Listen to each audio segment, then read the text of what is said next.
আজকের গল্প পাঠের আসরে আপনাকে স্বাগতম। আমার আজকের নিবেদন বিভূতিভূষণ বন্দ্যোপাধ্যায়ের লেখা গল্প মুক্তি। ওর ভালো নাম বোধহয় ছিল নিস্তারিণী। ওর যৌবন বয়সে গ্রামের মধ্যে অমন সুন্দরী বউ ব্রাহ্মণপাড়ার মধ্যেও ছিল না। ওরা জাতে যোগী। হরিনাথ ছিল স্বামীর নাম। ভদ্রলোকের পাড়ায় ডাকনাম ছিল হরেযোগী। নিস্তারিণীর স্বামী হরিযোগীর গ্রামের উত্তর মাঠে কলাবাগান ছিল বড়। কাঁচকলা ও পাকা কলা হাটে বিক্রি করে কিছু জমিয়ে নিয়ে ছোট একটা মণিহারি জিনিসের ব্যবসা করে। রেশমি চুড়ি 6 গাছা 1 পয়সা, 2 হাত কার 1 পয়সা ইত্যাদি। প্রসঙ্গক্রমে মনে হলো কার মানে ফিতে বটে, কিন্তু কার কি ভাষা? ইংরেজিতে এমন কোনো শব্দ নেই, হিন্দি বা উর্দুতে নেই, অথচ কার কথাটা ইংরেজি শব্দ বলে আমরা সকলেই ধরে নিয়ে থাকি। যাক সে, হরি যুগের বাড়িতে 2খানা বড় বড় মেটে ঘর, 1খানা রান্নাঘর, মাটির পাঁচিল ঘেরা বাড়ি। অনেক পুষ্যি বাড়িতে, দুবেলা 15-16খানা পাত পড়ে। হরিযুগের মা, হরিযুগের 2টি ছোট ভাই, এক বিধবা ভাগ্নী, তার 2 ছেলে মেয়ে। সংসার ভালোই চলে। মোটা ভাত, কলাইয়ের ডাল ও ঝিঙে ও লাল ডাঁটা চচ্চড়ির কোনোদিন অভাব হয়নি। গরুর দুধও ছিল 4-5 সের। অবশ্য দুধের অর্ধেকটা ব্রাহ্মণপাড়ায় যোগান দিয়ে তার বদলে টাকা আসত। গ্রামের মধ্যে সুন্দরী বৌঝির কথা উঠলে সকলেই বলত, হরিযুগের বউয়ের মতো প্রায় দেখতে। গ্রামের নারী সৌন্দর্যের মাপকাঠি ছিল নিস্তারিণী, গেরস্ত ঘরের বউ। স্নান করে ভিজে কাপড়ে ঘোড়া কাঁকে নিয়ে যখন সে গাঙের ঘাট থেকে ফিরত, তখন তার উদ্দাম যৌবনের সৌন্দর্য অনেক প্রবীণের মুন্ডু ঘুরিয়ে দিত। এ গ্রামে একটা প্রবাদ আছে অনেক দিনের। তুলসী দারোগা নদীর ঘাটের পথ ধরে নীলকঠির ওদিকে থেকে ঘোড়া করে ফিরবার সময় উদ্বটের ছায়ায় প্রস্ফুট উৎফুলের মাদকতাময় সুবাসের মধ্যে এই সিক্তবসনা গৌরাঙ্গী বধূকে ঘোড়া কাঁকে যেতে দেখল। বসন্তের শেষ, ঈষৎ গরম পড়েছে, নতুবা উৎফুলের সুবাস ছড়াবে কেন? তুলসী দারোগা ছিল অত্যন্ত দুর্ধর্ষ জাহাবাজ দারোগা। 6কে 9 করবার অমন ওস্তাদ আর ছিল না। চরিত্র হিসেবেও নিষ্কলঙ্ক ছিল, এমন মনে করবার কোনো কারণ নেই। তুলসী দারোগার নামে এ অঞ্চলে বাঘে গরুতে এক ঘাটে জল খেত। তার সুনজরে একবার যিনি পড়বেন, তার হঠাৎ উদ্ধারের উপায় ছিল না। এহেন তুলসী দারোগা হঠাৎ উন্মনা হয়ে পড়ল সুন্দরী গ্রাম্যবধূকে নির্জন নদী তীরের পথে দেখে। বধূটিকে সন্ধান করবার লোকও লাগাল। হরিযুগীকে 2-3 বার থানায় যেতে হলো দারোগার সঙ্গে সাক্ষাৎ করতে। কিন্তু নিস্তারিণী ছিল অন্য চরিত্রের মেয়ে। শোনা যায় তুলসী দারোগার পাঠানো বৃন্দাবনী শাড়ি সে পা দিয়ে ছুঁড়ে ফেলে বলেছিল, তাদের কলাবাগানের কল্যাণে অমন শাড়ি সে অনেক পরতে পারবে। জাতমান খুইয়ে বৃন্দাবনী কেন, বেনারসি পরবার শখও তার নেই। এই ঘটনার কিছুদিন পরে তুলসী দারোগা এখান থেকে বদলি হয়ে চলে যায়। আর একজন লোক কিন্তু কথঞ্চিত সাফল্য লাভ করেছিল অন্যভাবে। গ্রামের প্রান্তে গোসাইপাড়া। গ্রামের মধ্যে তারা খুব অবস্থাপন্ন গৃহস্থ, প্রায় জমিদার। বড় গোসাইয়ের ছেলে রতিকান্ত নদীর ধারে বন্দুক নিয়ে শিকার করতে গিয়েছিল সন্ধ্যার প্রাক্কালে, শীতকাল। হঠাৎ সে দেখলে তাদের একটি বউ ঘোড়াসুদ্ধ পা পিছলে পড়ে গেল। খুব সম্ভব তাকে দেখে। রতিকান্ত কলকাতায় থাকত, দেশের ঝি বউ সে চেনে না। সে ছুটে গিয়ে ঘোড়াটা আগে হাঁটুর উপর থেকে সরিয়ে নিলে, কিন্তু অপরিচিতা বধূর অঙ্গ স্পর্শ করলে না। একটু পরে এসে দেখলে বধূটি মাটি থেকে উঠতে পারছে না, বোধহয় হাঁটু মুচকে গিয়ে থাকবে। নির্জন বনপথ, কেউ কোনো দিকে নেই। সে একটু বিব্রত হয়ে পড়ল। কাছে দাঁড়িয়ে বললে, মা, উঠতে পারবে না? হাত ধরে তুলব?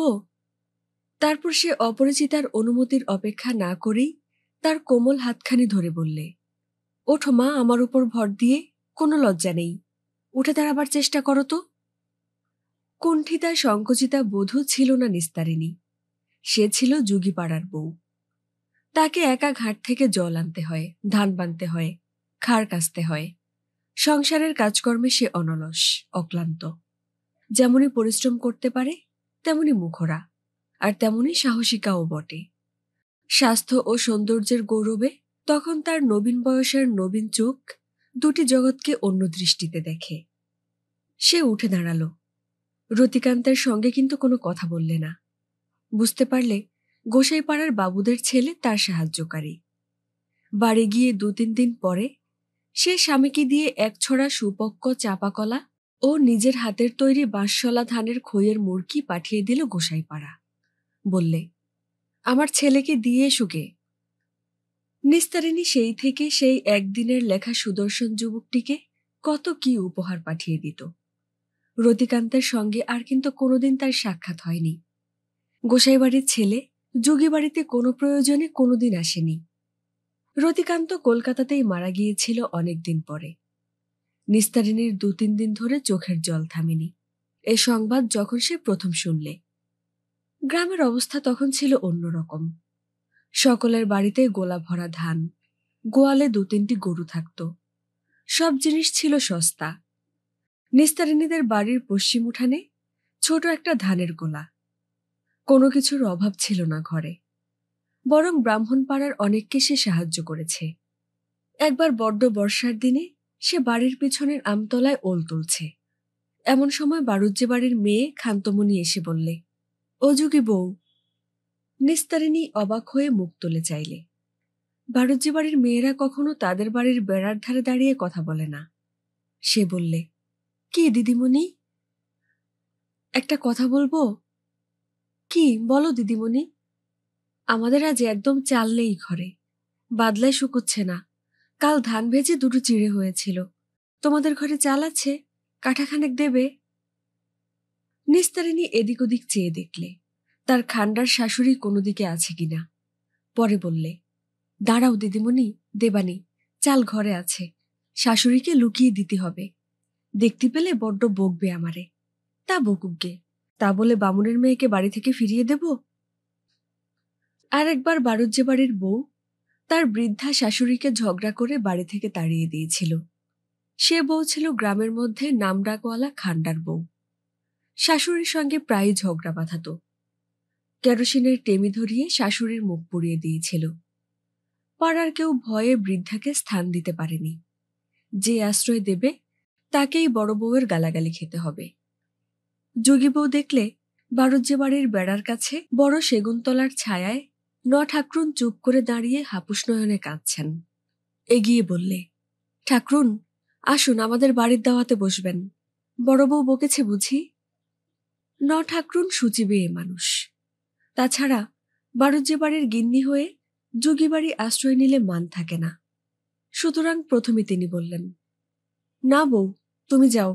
আমার কপালে এ যখন চিরদিনের, তখন তুমি একদিন বাড়িতে ঠাঁই দিয়ে আমার কি করবে? নগের বউ যেদিন চটকতলায় চিতায় শোবে সেদিনটি ছাড়া আমার শান্তি হবে না মা। ওই কাল নাকিনি যেদিন আমার নগের ঘাড়ে চেপেছে। নিস্তারিণী ভয়ে ভয়ে বললে, চুপ করুন নগেননি, বউ শুনতে পেলেই আমার স্তক রক্ষে রাখবে না। আসুন আপনি আমার বাড়িতে, এইখানে দাঁড়িয়ে কষ্ট পাবেন কেন মিথ্যে?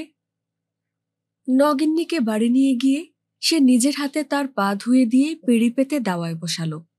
কিছু খেতে দেওয়ার খুব ইচ্ছে থাকলেও সে বুঝলে বড় ঘরের গিন্নি ঠাকরুন এ বাড়িতে কোনো কিছু খাবে না। খেতে বলাও ঠিক হবে না। সে ভাগ্য সে করেনি। অনেক রাত্রে গিন্নির বড় ছেলে নগেন খুঁজতে খুঁজতে এসে যখন মায়ের হাত ধরে নিয়ে গেল, তখন নিস্তারিণী অনেক অনুনয় বিনয় করে বড় এক ছড়া মর্তমান কলা তাকে দিয়ে বললে, নিয়ে যান দয়া করে, আর তো কিছুই নেই, কলা বাগান আছে, কলা ছাড়া মানুষকে হাতে করে আর কিছু দিতে পারিনি। তার স্বামী সেবার রামসাগরের চড়কের মেলায় মণিহারি জিনিস বিক্রি করতে গেল। যাবার সময় নিস্তারিণী বললে, ওগো, আমার জন্য কি আনবা? কি নেবা বলো? ফুলেন শাড়ি আনবো? না, শোনো, ওসব না। একরকম আলতা উঠেছে, আজ মজুমদার বাড়ি দেখে এলাম। কলকাতা থেকে এনেছে মজুমদার মশাইয়ের ছেলে, শিশিনিতে থাকে। কি একটা নাম বললে ভুলে গিয়েছি। শিশিনিতে থাকে? হ্যাঁ গো, সে বড় মজা। কাঠির আগায় তুলে দেওয়া, তাতে করে মাখতে হয়। ভালো কথা, তরল আলতা, তরল। কত দাম? 10 পয়সা। হ্যাঁ গা, আনবে এক শিশিনি আমার জন্যি? দেখব ক্ষণ। গোটা 5 টাকা যদি খেয়ে দিয়ে মুনাফা রাখতে পারি, তবে এক শিশিনি ওই যে কি আলতা তোর জন্য ঠিক এনে দেব। এইভাবে গ্রামের ব্রাহ্মণপাড়ার সাথে টেক্কা দিয়ে নিস্তারিণী প্রসাধন দ্রব্য ক্রয় করেছে। তাদের পাড়ার মধ্যে সেই তরলালতা পায়ে দেয়। শূদ্রপাড়ার মধ্যে ও জিনিস একেবারে নতুন, কখনো কেউ দেখেনি। আলতা পরবার সময় যে দেখত সেই অবাক হয়ে থাকত। হাজরি বুড়ি মাছ বেচতে এসেছে একদিন। সে অবাক হয়ে বললে, হ্যাঁ বড় বউ, ও শিশনিতে কি কি মাখাচ্ছ পায়ে? নিস্তারিণী সুন্দর রাঙা পা দুখানি ছড়িয়ে আলতা পরতে বসেছিল। একগাল হেসে বললে, এই আলতা দিদিমা, এরে বলে তরল আলতা। ও মা, পাতা আলতাই তো দেখে এসেছি চিরকাল, শিশিনিতে আলতা থাকে কখনো শুনিনি। কালে কালে কতই দেখলাম, কিন্তু বড় চমৎকার মানিয়েছে তোমার পায়ে বউ। এমনি টুকটুকে রং, যেন জগদ্ধাত্রী পীর্তিমের মতো দেখাচ্ছে। এসব 30-35 বছর আগেকার কথা। শীতের সকালবেলা ওদের বড় ঘরের দাওয়ায় ছেঁড়া মাদুরে ছেঁড়া কাঁথা গায়ে নিস্তারিণী শুয়ে আছে। সংসারের সাবেক অবস্থা আর নেই। হরিযুগী বহুদিন মারা গিয়েছে। হরিযুগীর একমাত্র ছেলে সাধনও আজ 3-4 বছর একদিনের জ্বরে হঠাৎ মারা গিয়েছে। সুতরাং নিস্তারিণী এখন স্বামীপুত্রহীনা বিধবা। তার শাশুড়ি এখনো বেঁচে আছে, আর আছে এক বিধবা জায়ের এক মেয়ে, এক ছেলে। 35 বছর আগের সে উচ্ছল যৌবনা সুন্দরী গ্রাম্যবধূটিকে আজ আর রোগগ্রস্তা শীর্ণকায়া মলিন বসনা প্রৌঢ়ার মধ্যে খুঁজেও পাওয়া যাবে না। হরিযুগের মৃত্যুর সঙ্গে সঙ্গে তাদের সে গোয়াল ভরা গরু ও গোলা ভরা ধান অন্তর্হিত হয়েছে। ঘরের চালে খড় নেই। 3-4 জায়গায় খুঁচি দেওয়া খসে পড়া চালে বর্ষার জল আটকায় না। গত বর্ষায় চালের উপর উচ্ছেলতা গজিয়ে একদিকে ঢেকে রেখেছে। মাটির দাওয়ার খানিকটা ভেঙে পড়েছে। পয়সার অভাবে সারানো হয়নি। কষ্টে সৃষ্টে সংসার চলে। সংসারের কর্তা, যার আয়ে সংসারের স্ত্রী, সে চলে যাওয়ায় নিস্তারিণীর আদর এ বাড়িতে আর নেই। আগে ছিল সেই সংসারের রানী, এখন তাকে পরের হাত তোলা খেয়ে থাকতে হয়। তার ছেলে সাধন বাপের মণিহারি দোকান আর কলাবাগান কোনো রকমে বজায় রেখেছিল। 3 বছর আগের এক ভাদ্র মাসে খুব বৃষ্টির পরে সাধন নদীর ধারে কলাবাগানে কাজ করতে গিয়ে সেখানে মারা যায়। কেন মারা যায় তার কারণ কিছু জানা যায়নি। সন্ধ্যা পর্যন্ত সাধন ফিরল না দেখে তার ঠাকুরমা নাতিকে খুঁজতে বার হচ্ছে। এমন সময় বেলেডাঙ্গায় 2 জন মুসলিম পথিক এসে খবর দিল, সাধন মুখ খুঁজরে কলাবাগানের ধারের পথে কাদার উপরে পড়ে আছে, দেহে বোধহয় প্রাণ নেই। সকলে ছুটতে ছুটতে গেল। গ্রামের লোক ভেঙে পড়ল। সকলে গিয়ে দেখলে সাধন সত্যিই উপর হয়ে কাদার উপর পড়ে, সর্বাঙ্গে কাদা মাখা। তার উপর দিয়ে এক পশলা বৃষ্টিও হয়ে গিয়েছে। যেখানে শুয়ে আছে সেখানটা রক্ত পড়ে অনেকখানি জায়গা রাঙা। খানিকটা বৃষ্টির জলে ধুয়েও গিয়েছে। রক্তটা পড়েছে সাধনের মুখ থেকে। গরিবের ঘরের ব্যাপার 2 দিনেই মিটে গেল। সংসারের অবস্থা আরো খারাপ হয়ে পড়ল। ক্রমে বাড়িতে উপার্জনক্ষম পুরুষ মানুষের মধ্যে বাকি কেবল হরিযুগীর ভাই যুগলের ছেলে বলাই। যুগলও বহুদিন পরলোকগত দাদার মৃত্যুর পর বৎসরেই সে বিধবা স্ত্রী ও 2 বছরের শিশুপুত্রকে রেখে মারা যায়। বলাই এখন 16 বছরের, বেশ কর্মঠ, স্বাস্থ্যবান বালক। নিস্তারিণীকে এখন আদর করে নিস্তার বা বড় বউ বলে কেউ ডাকে না। যে ডাকত সে নেই। এখন তার নাম সাধনের মা। কেউ ডাকে পিন্টুর ঠাকুমা। পিন্টু সাধনের শিশুপুত্র। এখন তার বয়স 3 বছর। সাধনের বিধবা বউয়ের বয়স এই সবে 17। নিস্তারিণী ডাক দিল, ও পিন্টু, পিন্টু। পিন্টু উঠানের আমতলায় খেলা করছিল। কাছে এসে বললে, কি ঠাকুমা? তোর মাকে একবার ডেকে দে। পিন্টুর ডাকে তার মা এসে দাওয়ার ধারে দাঁড়িয়ে বললে, কি হয়েছে, ডাকছো কেন? আমি আজ 2টো ভাত খাবো, বল তোর ঠাকুরমাকে। পুত্রবধূ ঝংকার দিয়ে বললে, ভাত বললে অমনি ভাত, খাবা কোথা থেকে সে আমি বলতে পারবো না ঠাকুমাকে। তবে একগাল খইকি চিড়ে ভাজা যা হয় দে এখন, খিদেয় মরলাম। হ্যাঁ, আমি তোমার জন্যই বামুনপাড়ায় বেরোই লোকের দৌড় দৌড়ে। অসুখ হয়েছে, চুপ করে শুয়ে থাকো বাপু। ওরা ওই রকম। সাধনের বউ মুখ ঝংকার দেয়, তাকে একেবারেই মানে না। সেকালের আর একালের মেয়েতে কি তফাৎ, তাই সে ভাবে এক এক সময়ে। তারও একদিন 17 বছর বয়স ছিল, কখনো শাশুড়ির একটা কথার অবাধ্য হতে সাহস হতো তার। আশ্চর্যি। একটু পরে নিস্তারিণীর শাশুড়ি এসে দূরে দাঁড়িয়ে বললে, বলি হ্যাঁ বউ, তোমার আক্কেলখানা কি? আজ নাকি ভাত খেতে চেয়েছ? জ্বর রয়েছে 24 প্রহরের জন্যি, ভাত খেলেই হলো অমনি। বলি স্বামী খেয়েছ, পুত্তুর খেয়েছ, দেওর খেয়েছ, এখনো খাবার স্বাদ মেটেনি তোমার? নিস্তারিণী বড় দুর্বল হয়ে পড়েছে অসুখে, তবু সে বললে, স্বামী পুত্তুর তো তুমিও খেয়েছিলে, তবুও 3 পাত্তর করে ভাত তো মারো 3 বেলা, লজ্জা করে না বলতি? নিস্তারিণীর শাশুড়ি একথার উত্তরে চিৎকার করে গালাগালি দিয়ে এক কাণ্ডই বাঁধালে। সাধনের বউকে ডেকে বলে দিলে, ওকে কিছু খেতে দিবিনি, আজ বলে দিচ্ছি। এই সংসারে যে খাটবে সে খাবে, আমরা সবাই মায়ে ঝিয়ে খাটি, ও শুধু শুয়ে থাকে। রোগ নিয়ে শুয়ে থাকলে এই সংসার চলে না, তার উপর আবার যে সে রোগ নয়, ওকে বলে পাণ্ডুর রোগ। মুখ হলদে, চোখ হলদে, হাত পা ফুলেছে, ও কি সহজ রোগ? ও আর উঠবেও না, খাটবেও না, কেবল শুয়ে শুয়ে পাথর পাথর খাবে। নিস্তারিণী বললে, খাবো খাবো, বেশ করব। আমার খোকা কলাবাগান সামলে রাখতো, তারই আয়ে বাড়ি শুদ্ধ খাওনি। সেই কলাবাগান তদবির করতে গিয়েই বাছা আমার চলে গেল। তোমরা ওদের বাপ ছেলের রক্ত জল করা কলাবাগান মণিহারি ব্যবসা ঘোচালে, এখন আমায় বসিয়ে খেতে দেবে না তো কি করবে? নিশ্চয়ই দিতে হবে। বাসি আখার ছাই খেতে দেব, রাক্ষসী কোথাকার। আমার সংসার তোর দৃষ্টিতে জ্বলে পুড়ে গেল। নইলে কি না ছিল? গোলা ভরা ধান ছিল না, হাড়ি ভর্তি ডাল ডুল, গোয়াল ভর্তি গরু ছাগল ছিল নাকি? উভয় পক্ষের চেঁচামেচি শুনে ওর যা নির্মলা সেখানে এসে পড়ল। এটি হরিযুগের ছোট ভাই যুগলের বিধবা স্ত্রী। এর একমাত্র পুত্র বলাই এই সংসারের একমাত্র উপার্জনক্ষম পুরুষ মানুষ। বলাইয়ের বয়স এই 19 বছর। বলাই বাঁশ কিনে গাড়ি বোঝাই দিয়ে রেল স্টেশনে নিয়ে যায়, সেখান থেকে মালগাড়িতে উঠিয়ে কলকাতায় পাঠায়। গত বছরখানেক এ ব্যবসা করে সে গোটা 50 টাকা হাতে জমিয়েছে, মার হাতেই এনে দিয়েছে সে টাকা। নির্মলা আবার সে টাকাটা থেকে 20টা টাকা শাশুড়িকে দিয়েছে। বুড়ি সেই টাকায় পাশের গ্রাম থেকে দুধ কিনে এ গ্রামের ব্রাহ্মণ পাড়ায় যোগান দেয়, তাতেও সামান্য কিছু লাভ থাকে। বুড়ির বয়স 70 ছাড়িয়ে গেলেও সে এখনো দুপুর রোদে সারা পাড়া সারা গ্রাম ঘুরে বেড়ায়।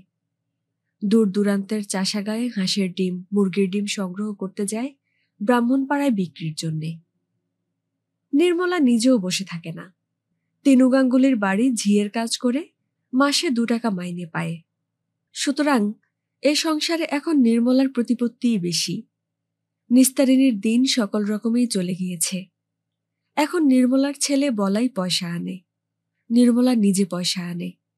বলাইয়ের পয়সায় ওর ঠাকুরমা দুধের যোগান দিয়ে কিছু আয় করে। নিস্তারিণী শীর্ণ পাণ্ডুর দেহে উত্থান শক্তি রহিত শয্যাগত অবস্থায় শুধু খাই খাই করে রোগার দুষ্ট ক্ষুধায় অবোধ বালিকার মতো।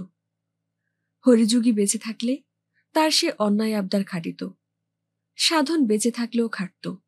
আজ তার আবদার কান পেতে শুনবার লোক কে আছে সংসারে? নির্মলার বয়স 35-36, বেশ ধপধপে ফর্সা, মুখ চোখ ভালোই, মাথায় এখনো এক ঢাল চুল, একটি চুলেও পাক ধরেনি।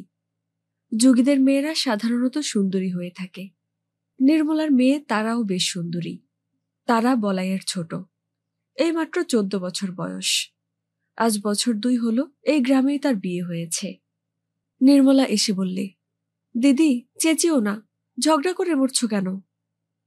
নিস্তারিণী কাঁদতে কাঁদতে বললে, দেখ দেখি ছোট বউ, আমায় কিনা রাক্ষসী ডাইনি বলে, আমি নাকি এসে ওনার সংসারে আগুন লাগিয়ে দিয়েছি।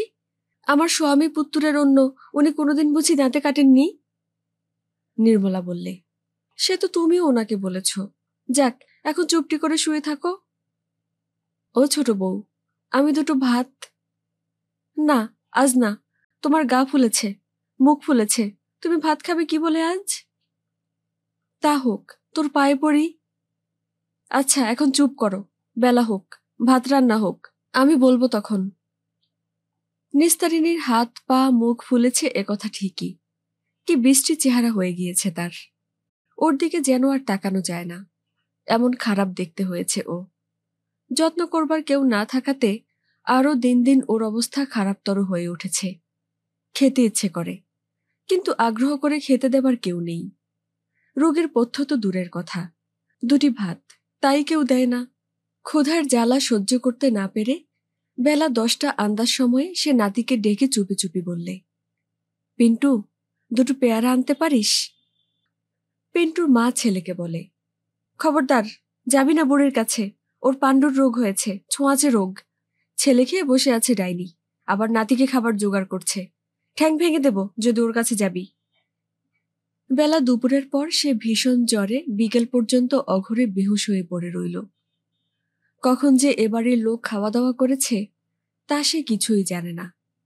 যখন তার খানিকটা জ্ঞান হলো, তখন ভাদ্র মাসের রোদ প্রায় রাঙা হয়ে উঠানের আমগাছটা বাঁশঝাড়গুলোর আগায় উঠে গিয়েছে। মুখের কাঁথাটা খুলে দিয়েই ও চিঁচি করে প্রথমেই ডাকল, ও পিন্টু, পিন্টু। পিন্টু কোথা থেকে ছুটে এসে বললে, কি ঠামা, আমার জন্য পেয়ারা আনলি? না ঠামা, আনিসনি? ছেলে মানুষ, ভুলে গিয়েছিস, বস এখানে। কিন্তু পিন্টু বসতে ভরসা পায় না, মা দেখতে পেলে মার খেতে হবে। সে আনমনে খেলা করতে করতে অন্যদিকে চলে গেল। একটু পরে নিস্তারিণী আবার ডাকলে, ছোট বউ, ও ছোট বউ।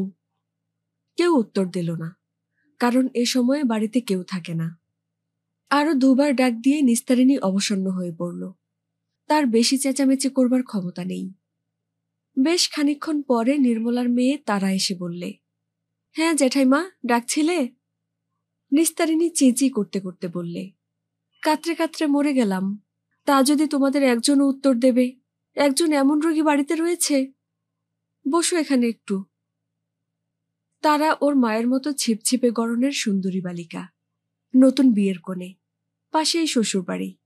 নবীন যুগের ছেলে অভিলাষ তার স্বামী, এইমাত্র শ্বশুরবাড়ি থেকেই আসছে। আসবার কারণ অন্য কিছু নয়। অভিলাষ এখনই গরম মুরগি মেখেছে।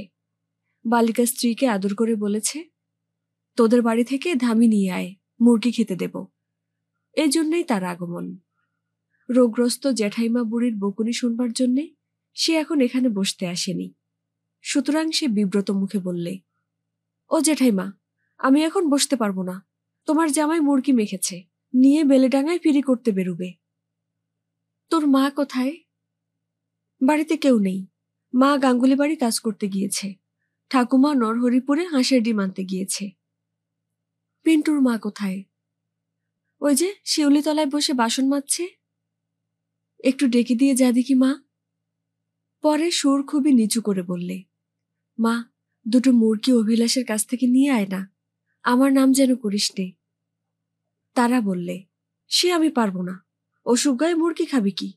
তারপর শেষকালে ঠাকুমা টের পেলে আমায় বউকে ভূত তাড়াবে। চললাম আমি। ও বউ দিদি, শুনে যাও, জ্যাঠাইমা ডাকছে।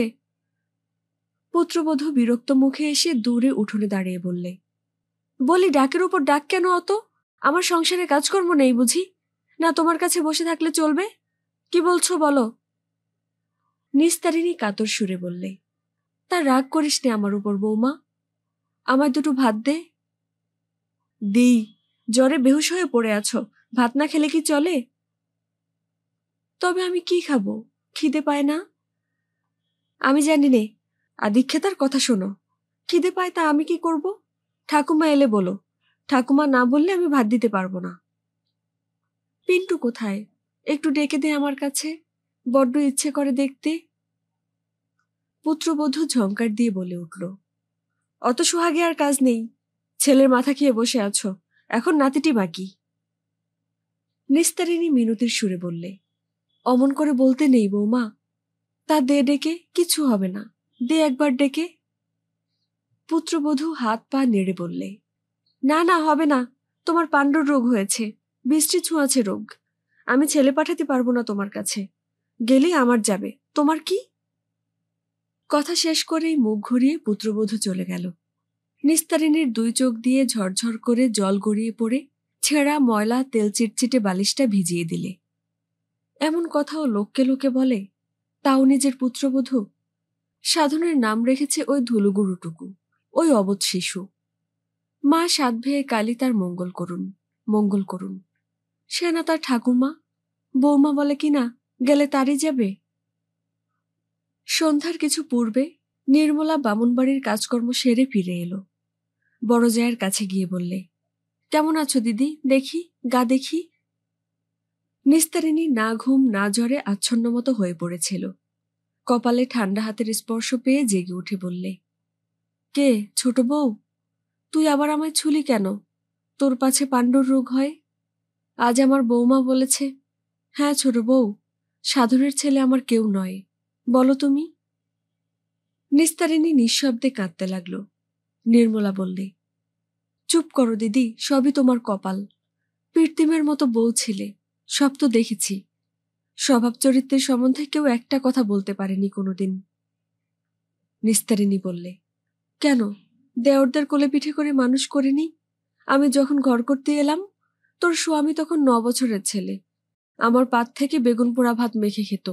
আর আজ আমি হয়েছি নাকি ডাইনি? চুপ করো দিদি, এসব কথা আমি সব জানি। এখন কি খাবে তাই বলো। নিস্তারিণী মিনতির সুরে বলল, 2টো ভাত। না, আমায় বকিও না। সারাদিন কাজ করে দুঃখ ধান্দা করে এলাম, 2টো মুড়ি নিয়ে এসেছি। শোনো ছোট বউ, অভিলাষ আজ গরম মুরগি মেখেছে, তারা বলে গেল। না, সেসব হবে না। গুড়ের মুরগি জ্বর হলে খায় না। 2টো তেল নুন দিয়ে মুড়ি মেখে দিগে, খেয়ে 1 ঘটি জল খেয়ে আজ রাত্রিটুকু পড়ে থাকো। শুনেছ কাণ্ড? বাজারে নাকি চালের পালি 1.5 টাকা। ভাত আর খাতি হবে না। বলাই আর কত রোজগার করবে? কি করে এই বিধবার পুরি চালাবে? ধান ফুরিয়ে এসেছে, এবার আমাদের মতো গরিবদের না খেয়ে মরণ। নিস্তারিণী স্তব্ধ হয়ে শুনলে। অসুস্থতার দরুন সে বহুদিন অবধি বৈষয়িক ব্যাপারে নিস্পৃহ। তবুও 1.5 টাকা 1 পালে চাল শুনে সে যেন অত জ্বরের ঘোরের মধ্যেও চমকে গেল। সেকালে যে তাদের গোলার ধান বিক্রি হয়েছে 18 আনা করে সরু মাসশলা কি চামরমণি ধানের মন, মনে আছে। একবার তার প্রথম পুত্রের অন্নপ্রাশনের জন্য গোলা থেকে 25 টাকার ধান বিক্রি হয়। 5 শিকা ছিল 1 মণ ধানের দাম। নিজের হাতে সে কত ধান বিলিয়ে দিয়েছে। একবার গায়ে আকাল হয়েছিল, টাকায় 3.5 সের হয়ে উঠল চালের দাম। বামুনপাড়ার মেজগিন্নি একদিন তাকে বাড়িতে ডেকে বললেন, বউ, তোমায় একটা কথা বলি। খাওয়া দাওয়ায় বড্ড কষ্ট। 2 মণ ধান আমাকে ধার দিতে হবে। ঈশ্বরের ইচ্ছে তোমার কোনো অভাব নেই। গোলা আরো উতলে উঠুক তোমার। সে শাশুড়িকে লুকিয়ে 2 মণ ধান বার করে দিয়েছিল গোলা থেকে। শাশুড়ি চিরকালের খান্ডার, কাউকে কিছু জিনিস দেওয়া পছন্দ করত না কখনো। কিন্তু তখনকার দিনে এ সংসারে তার প্রতিপত্তি ছিল অন্যরকম।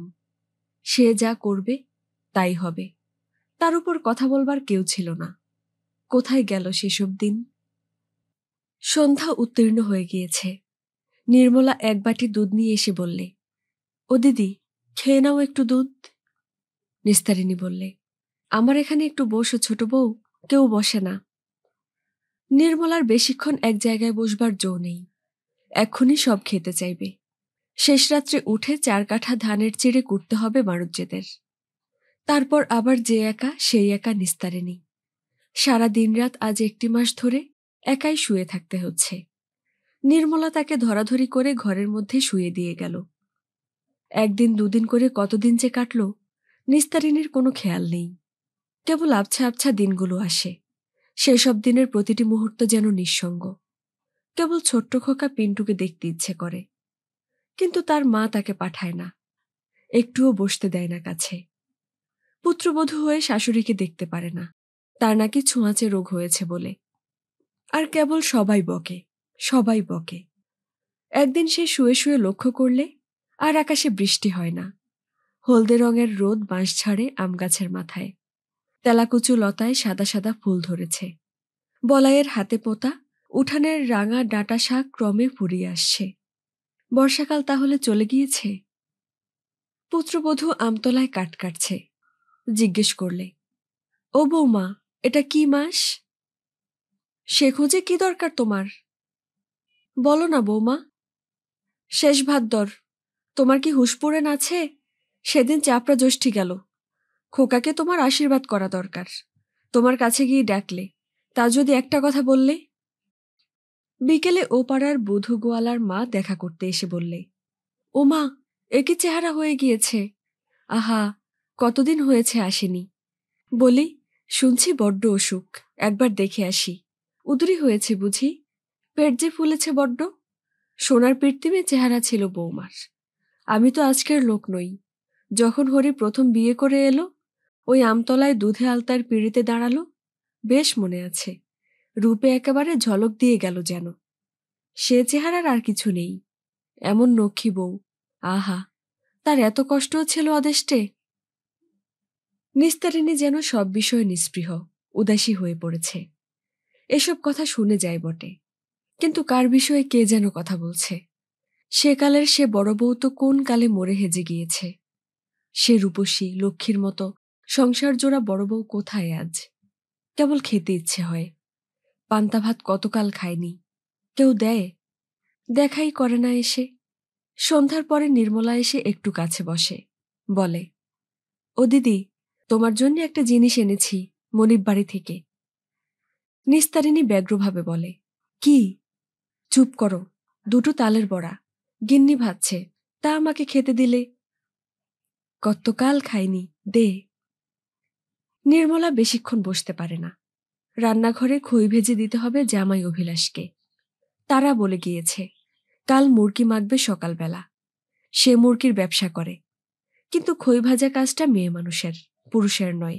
ওটা শাশুড়ির বিনা সাহায্যে সম্পূর্ণ হয় না। রান্নাঘরে যেতে সাধনের বউ বললে, কাকিমার বুড়ির কাছে রোজ বসা চাই। অমন ফুলে ঢোল হয়ে উঠেছে। পাপের দেহ, তাই কষ্ট পাচ্ছে, নইলে মরে যেত কোন কালে। নির্মলা ধমক দিয়ে বললে, অমন বলিস নে বৌমা, মুখে পোকা পড়বে। সতীনক্ষী মেয়ের নামে কিছু বলো না। তোর আপন শাশুড়ি না? তুই ওসব কথা মুখে বের করিস কি করে? আজই না হয় ও অমন হয়ে গিয়েছে। ও যে কি ছিল, আমি সব দেখেছি। এই সংসারে যা কিছু ঝক্কি, চিরকাল ও পুইয়েছে। দেওরদের মানুষ করা, বিয়ে থা দেওয়া, ও না থাকলে সংসার টিকত না। সাধনের বউ ঠোঁট উল্টে বললে, হোক গে, যাক বাপু, ও নিজের ছেলে খেয়েছে। ওর উপর আমার এতটুকু চেদ্দা নেই, যতই বলো। ও খেয়েছে? কি বলিস বৌমা? ও ছেলে খেয়েছে? যাবার ওদেশে চলে যায়, কার দোষ দেব? তাহলে তো তোকেও বলতে পারি, তুই স্বামী খেয়েছিস। এই কথার উত্তরে খুড়শাশুড়ি ও বউয়ে তুমুল ঝগড়া বেঁধে উঠল। আশ্বিন মাসের মাঝামাঝি, পুজো প্রায় এসে পড়েছে।